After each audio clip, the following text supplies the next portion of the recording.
The gentlewoman yields. The chair now recognizes the gentleman from Ohio, Mr. Latta, for 5 minutes for his. Thank you, Mr. Chairman, and thank you to our witnesses for being here with us today.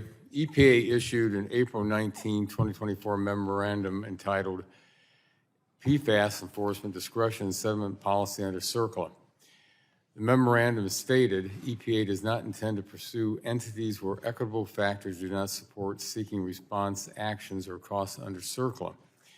EPA explained in its memo that its enforcement discretion policy provide protection where circumstances warrant narrow the scope of liability and focus on the significant contributors to contamination at a particular site. Ms. Bodine, given your previous role as the Assistant Administrator for EPA's Office of Enforcement and Compliance, are there any challenges to using the enforcement discretion guidance or memos in the context of CERCLA or PFAS contamination? Yes, thank you for the question, Congressman. The policy is just that, it's a policy, and it applies only to EPA. So EPA enforcement, which I explained earlier, is about a third of the cases that are brought under the Superfund statute. It has no implication, it does not restrain anyone else from suing, whether it's a state, whether it's a prior landowner, whether it's a neighbor, any third party can still sue. So EPA in its policy can say, we think based on equitable factors that these entities should not be held liable. All they can do is refrain from taking action themselves. They can't stop anybody else from doing it unless on a case-by-case basis they enter into a settlement agreement with that party and then give them contribution protection, which is what EPA Enforcement Office was doing before Congress enacted the Brownfields bill and provided liability protection for bona fide prospective purchasers. EPA was killing themselves trying to enter into these settlement agreements to provide protection from Superfund liability on a case-by-case basis.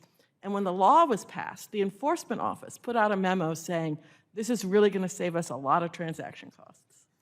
Let me follow up with you. What options would water utilities have if a liable party brought them into a third-party contribution claim, given the EPA enforcement discretion does not protect utilities from CERCLA liability in that scenario?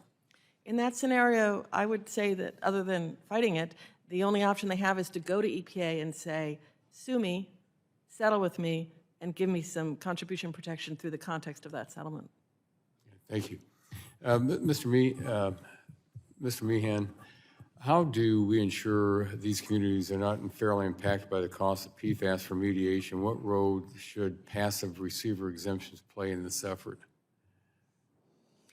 I don't know how we insulate the ratepayers from the cost of all this. In fact, the ratepayers are going to be the primary burden carrier for the cost of regulations, Superfund liability, litigation, reputational risk. I wish I could come up with a better answer, but that's the grim reality, if I understand your question. Okay, thank you. Ms. Bodine, in the absence of a passive receiver exemption, do you see a risk that PFAS manufacturers or other primary contributors could use CERCLA contribution actions to redirect liability toward publicly owned utilities with a stable rate base? Oh, I certainly do. There is precedent. I'm sorry. Well, I'll ask that to Ms. Bodine. I'm sorry. That's how the statute works. Yes, exactly. EPA can target, and generally they only target a handful of entities, and those entities then turn around and sue everybody else that they can find. Okay. Mr. Meehan, would you like to comment? I'm sorry.